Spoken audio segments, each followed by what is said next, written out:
Health refers to the state of physical, mental, and social well-being. When applied to women, it refers to their populational health and how it differs from the needs of men and children. Women often carry the burden when it comes to pregnancy, especially in unintended pregnancies, and carry responsibility for implementing safe and effective contraceptives because, if it fails, the brunt of the expenses will fall upon her shoulders. Today, we will discuss the following issues related to women's health in the United States. My name's Erica, and I'll be covering contraceptive options and the availability of contraceptives in the United States. Haley will be talking about barriers to a healthy pregnancy and complications that can arise in pregnancy. So let's jump in. What contraceptive options are available in the United States? Birth control methods have been used in human civilizations for over thousands of years.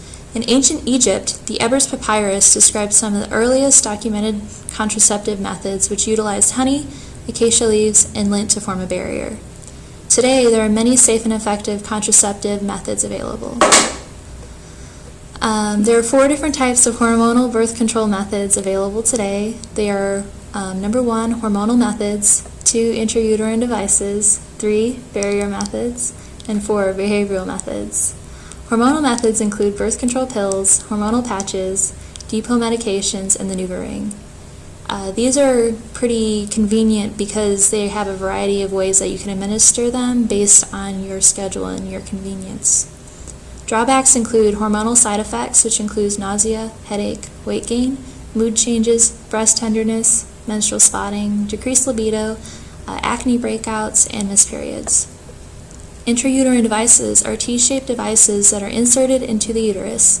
They are most effective method and inserted by healthcare professionals. They last between 3 to 12 years. Barrier methods include diaphragms, cervical caps, male or female condoms, and sponges. These devices are applied prior to sexual activities. Male or female condoms are the only options that protect against sexually transmitted infections. Finally, behavioral methods, which include fertility awareness, withdrawal method, and abstinence. The withdrawal method is the least effective out of all the birth control methods and has a 22% failure rate.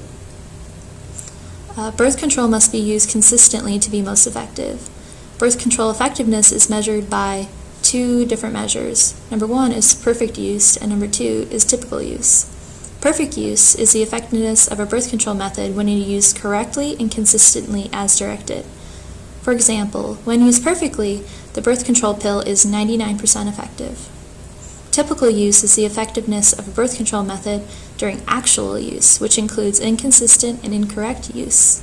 When it comes to real life, the birth control pill is considered to be 91% effective, meaning 9 out of every 100 women who uses the pill every year get pregnant. Now that we talked about the contraceptive options, let's dive into which contraceptives are available in the United States. Contraceptives are actually pretty accessible here in the United States. Barrier methods, such as condoms, are purchasable in many convenience stores without a prescription. Hormonal methods are available with a prescription from a primary care physician. And emergency contraceptives, such as Plan B, are now widely available for sale on store shelves without restrictions to both men and women of any age. Even though contraceptives are widely available, sexuality misinformation is widespread in the United States. In 2014, the CDC reported that nearly 250,000 babies were born to mothers aged between 15 to 19 years old. This is a historic low, as it had dropped from 9% from the previous year. Yet, the U.S. still boasts the highest teen pregnancy rates when compared to all other Western democracies. Teens who have low education, low socioeconomic status, enrolled within a welfare system, and those who live in foster care have the highest risk of unintended pregnancy. According to a poll, 90% of U.S. parents believe that high school students should receive a sexuality education, also referred to sex ed. Sex ed, they say, should educate their children about sexually transmitted infections, healthy relationships, birth control, and abstinence. Yet, there are currently no required standard for sex ed in the United States. In fact, only 22 states mandate that students receive sex ed, and only 13 states require that sex ed instruction be medically accurate. This results in a curriculum that varies wildly between state borders and even between school districts. So now we talked about contraceptives in the United States. I'm going to pass it on to Haley, who's going to talk about barriers to a healthy pregnancy and complications that can occur during a pregnancy. As we will know, the mother's health directly affects the infant's health. This is why it's vital that the mother receive proper care and treatment in order for the infant to be of optimal health condition when it's born. Many factors play a role in this, including demographics, disease, access to health care, and having an effective support system. Throughout this informative, unintended pregnancies will be focused on, along with the problems that can arise from this. When it comes to access to health care, one might think there's not a lot of options depending on the woman's socioeconomic standing. However, there are many government programs that are put in place in order for a mother to receive the best care. When it comes to health insurance, 20% of women who are of reproductive age were uninsured. 60% of women relied on private insurance, oftentimes, in this case, unintended pregnancy. Since the woman was not expecting this pregnancy, she is financially unprepared to care for a child. To make matters even worse, unintended pregnancy is highest among poor and low-income women.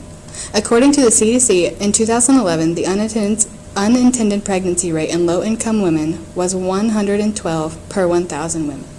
This is more than 5 times the rate of higher-income women. In order to get the proper care they need, many women seek out alternative options. Some of the options available for women in need of financial support include single parent, making it work and doing it alone, and also birthing centers. Birthing centers could potentially save nearly half the money it costs to have a hospital birth. However, this is only available for low-risk pregnancies due to having less advanced equipment. The government-funded programs include Medicaid and Children's Health Insurance Program, also known as CHIP. These programs were specifically designed for uninsured women and underinsured women. It's also important that the mother have a strong support system in place to be there for her emotionally and physically during pregnancy. There are pregnancy centers available for support, including Planned Parenthood, adoption centers, and many others. Now switching gears a little bit, I've talked about some of the barriers to a healthy pregnancy, so I'll talk a little bit about the complications during pregnancy. In the United States, the infant mortality rate is more than double that of any other developed country. This is due to complications in pregnancy and also due to many barriers to a healthy pregnancy. Preterm births are the leading cause of infant death in the United States. According to the CDC, a preterm birth is when a baby is born before 37 weeks. In the United States, a preterm birth is 1 in 10, which is much higher than any other developed country. Preterm birth is one example of a complication in pregnancy. There are many complications that can arise in pregnancy, even a healthy one. There are far too many to cover in this short informative. Instead of focusing on the actual physical problems of complications, I'll be focusing on the cost, coverage, underlying issues, and treatment of these complications. Over 45% of complications in the United States is unintended pregnancy. Of this, 38% is due to ineffective contraception use. This is why it's so important to be educated and why it was a large portion of this informative. An unintended pregnancy brings along unforeseen cost.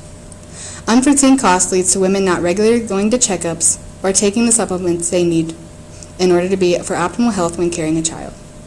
Low-income women often rely on government aid. According to Guttmacher.org, 1.5 million unintended pregnancies in 2011 were paid for by public government-funded programs. The primary one in this case was Medicaid. This totaled an estimated $21 billion, majority of this being federal aid. Treatment for pregnancy complications is expensive, whether you have great insurance or government-funded insurance. So what are some of the solutions to complications during pregnancy? One can either treat the pregnancy complication that arises at a huge expense, or one can treat the underlying issue, unintended pregnancy.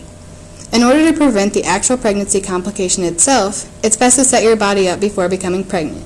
This can include stopping harmful medication if it's safe to do so, taking essential supplements, getting adequate exercise, quit smoking and drinking alcohol, and the list goes on.